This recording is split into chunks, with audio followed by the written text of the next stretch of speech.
seems core to who she is. Then there's Kade. Wow, that description. A glare that could cut through metal glass. You know exactly who you're dealing with, and the fact she's fighting while pregnant. That hits hard. It really grounds the stakes of the war, makes it personal. And her friendship with Talasyn, despite coming from different places coast, great step. It shows how war can forge these bonds. Absolutely. We also Welcome to Witter. Who Has Time to Read? The podcast that brings deep dives for busy minds. Listen to AI hosts Jane and Dane and get ready to unpack the world's most captivating books in just a fraction of the time. Whether commuting, working out, or just squeezing in a quick break, we deliver key insights, thought-provoking themes, and takeaways you can carry into your day. Don't forget to like, subscribe, and leave a comment. Plus, use our links in the description to purchase this book. Your support helps us bring more engaging book discussions to you. Listen and follow us wherever you get your podcasts. Who has time to read?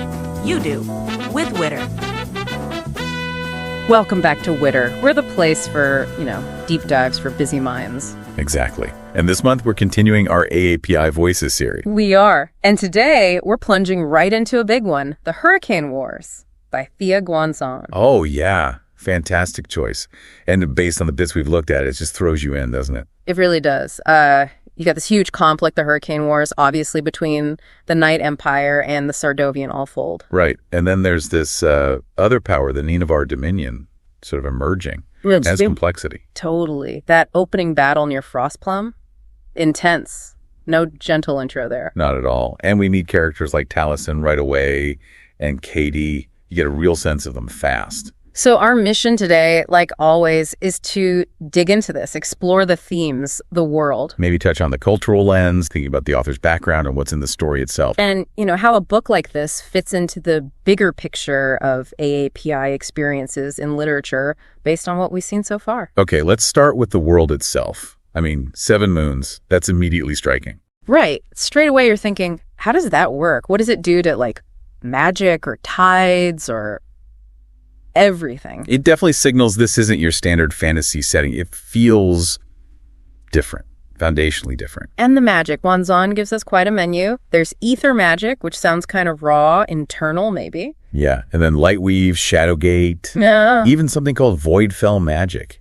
It hints at a really thought-out system. Like different schools or maybe tied to different cultures within the world. Could be. And the tech alongside it is cool, too.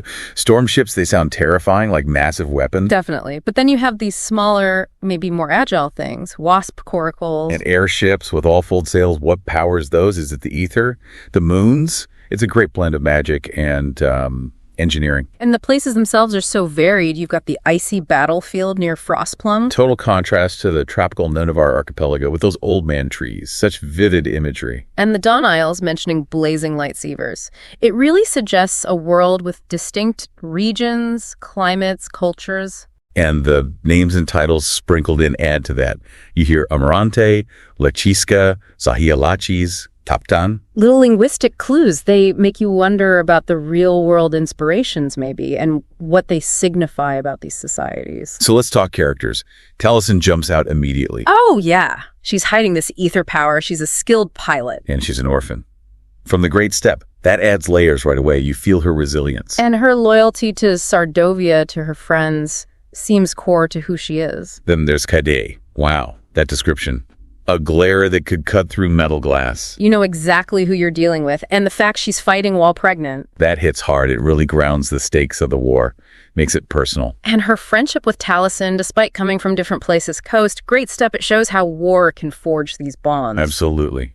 We also meet Alaric Asenast, Crown Prince, later the Knight Emperor. The antagonist, initially at least. But those first encounters with Talasyn, there is something else there, isn't there? Oh, definitely. Sparks flying, but maybe not just hostile ones, that classic fantasy tension. I gotta have it. And then, boom, the reveal about Alagbi. The Ninevarian prince, being Talasyn's father. Huge. Changes everything we thought we knew about her past. Right. And her potential future role.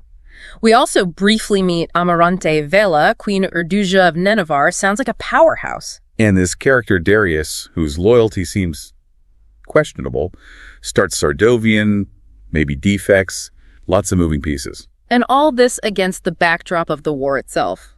The Hurricane Wars. It sounds brutal. Especially the Night Empire's methods. Those storm ships sound utterly devastating, pure nightmare fuel. But you get this sense of Sardovian spirit, right? They're tired, yeah, but they want to win, not just survive. That determination, that resistance against huge odds, it's a really powerful theme running through it. And the personal cost is so clear. Katie fighting while pregnant, like you said, Talasyn undertaking this risky mission to Nineveh. It shows how the big conflict impacts individual lives in profound, often heartbreaking ways. So let's shift a bit. Thinking about this as part of our AAPI Voices series, how might we look at the cultural lens here? Carefully, of course, based just on these excerpts. Right, it's about observation, not assumption. But things like lychee wine mentioned in a ritual, that could evoke certain Southeast Asian connections. Or the mention of dragons. Okay, dragons are common in fantasy, but they hold such deep significance in many Asian cultures, it adds a layer, potentially. And the idea of Nidavar being matriarchal, led by Queen Urduja, that's interesting representation reflecting diverse societal structures you find globally, including within some AAPI communities. It's these kinds of details, even small ones, that can resonate. And themes like, well, Talasyn's story, an orphan, disconnected from her roots, finding her way. Yeah, or the Sardovians needing refuge in Nineveh. Those ideas of diaspora, displacement, figuring out your identity in new contexts, those are experiences that resonate deeply for many in the AAPI community and beyond. Absolutely, and just seeing powerful female leaders like Urduja and Vela is, well, it's just good to see. It adds to the diversity of representation in the genre. Definitely. Okay, circling back to the magic for a sec. Lightweave, Shadowgate, Voidfell, do they feel connected to specific groups? It seems like they might be. Lightweave is linked to Sunstead, which the Night Empire attacked, so maybe cultural or spiritual. And Shadowgate feels inherently tied to the Night Empire. Makes sense. Voidfell magic is mentioned with Nineveh. Sounds different. Necrotic. Yeah, that sounds ominous. And the whole light versus shadow thing seems pretty central to the conflict's symbolism. And there's that legend, too, the Fisherman's Warning. Yeah. About a purple glow from Nineveh. Right. Hints of folklore, tradition weaving into the magic and maybe hinting at what's to come. Adds texture. Which leads us nicely into some of the really juicy plot hooks these excerpts leave us with. Like Talasyn's whole backstory. Who is she really? And what's her connection to Nineveh beyond her father? Big questions. And then the idea of Sardovia and Nineveh potentially forming an alliance? That's unexpected. Totally. Enemies becoming allies, maybe? Classic. And we have to talk about Talasyn and Alaric again. Oh, for sure. Despite being on opposite sides, enemies in a brutal war. There's something there. A spark, right, a connection. Maybe romantic, maybe something else, but it adds such a personal complication to the huge political stakes. Exactly. And looming over everything is this Knight of the World Eater. Sounds apocalyptic. Seriously. And the hint that maybe Talasyn and Alaric's magic together could stop it? Now that's a setup.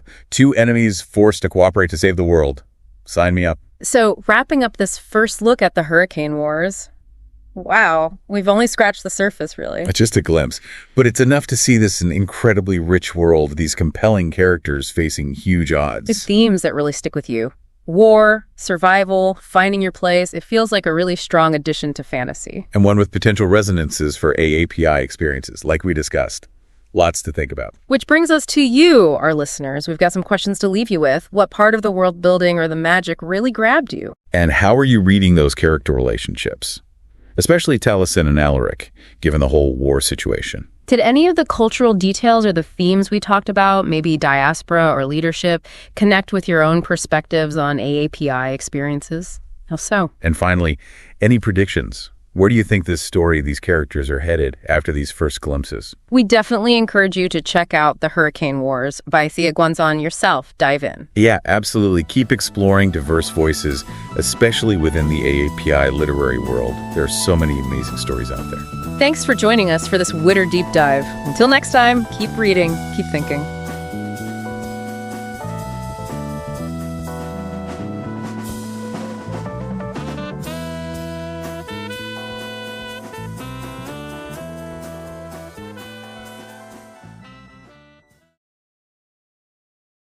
Thanks for listening to Witter, Who Has Time to Read?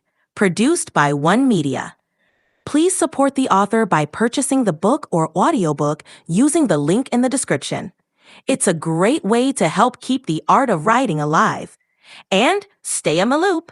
Subscribe to our newsletter for updates on weekly deep dives.